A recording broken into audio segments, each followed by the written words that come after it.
जय जगन्नाथ। जय माँ लक्ष्मी। आसतु जानिबा सुदशा व्रत केमिति पालिबा एवं तार नीति नियम।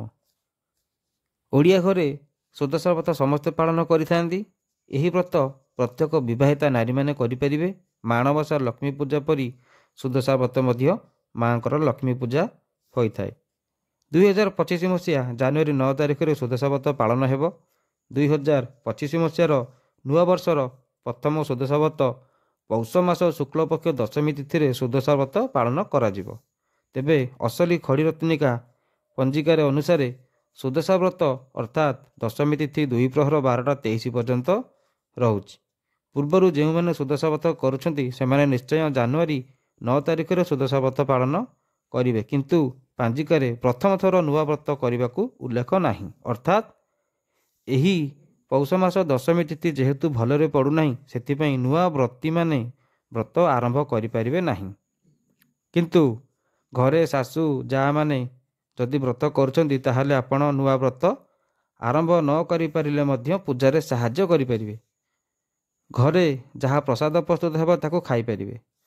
व्रतर नीति नियम मध्य पालन करि परिबे। सुदशा व्रत लक्ष्मी मंदिर रे किंबा लक्ष्मी नारायण मंदिर रे हेबा उचित।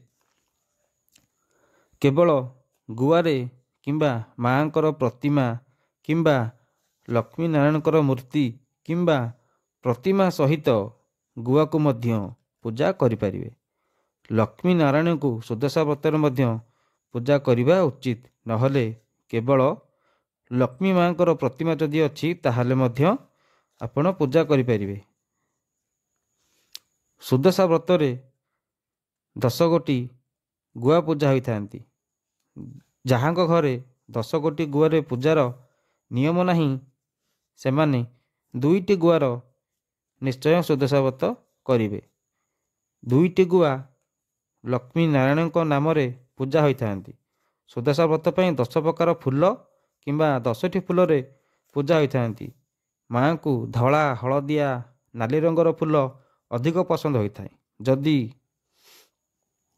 पद्म फूल, गोलाप फूल, सोरिष फूल, गेंडू फूल बा मुंडा फूल, टगर फूल, टराट फूल विभिन्न प्रकार फूल रे 10 प्रकार फूल रे पूजा करिबा उचित।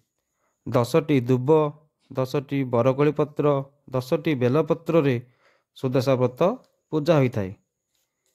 एही पूजारे 10 गोटी पाखुड़ा थिबा पद्म फूलर झोटी चितारे पकई पूजा करिबा उचित।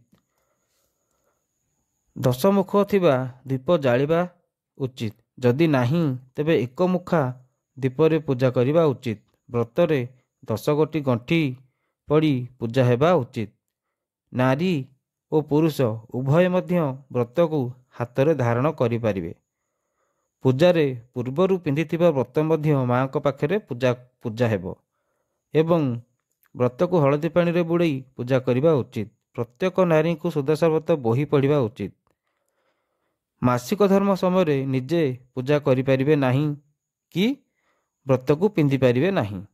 सासू किंबा जा व्रत को पूजा करी रखी देइथिबे। मासिक धर्म पर शुद्ध स्नान करी व्रत को पर आपण धारण करि परिबे। व्रत दिन नीति नियम मध्य पालन करिवे। उपवास रहिबे। जदि मासिक 5 दिन हो जाय थाए ताहाले व्रत पूजा करी पिंधि परिबे। व्रतरे समस्ते नारी माने हलदी किंबा अँवला पाउडर पानी रे मिसाई स्नान करिबा उचित। व्रत दिन धला किंबा हलदिया लुगा पिंधिबा उचित। अन्य घरर खाद्य प्रस्तुत खाइबे नाही। माँ को पाखरे होइतिबा भोग बा प्रसाद खाइबा उचित।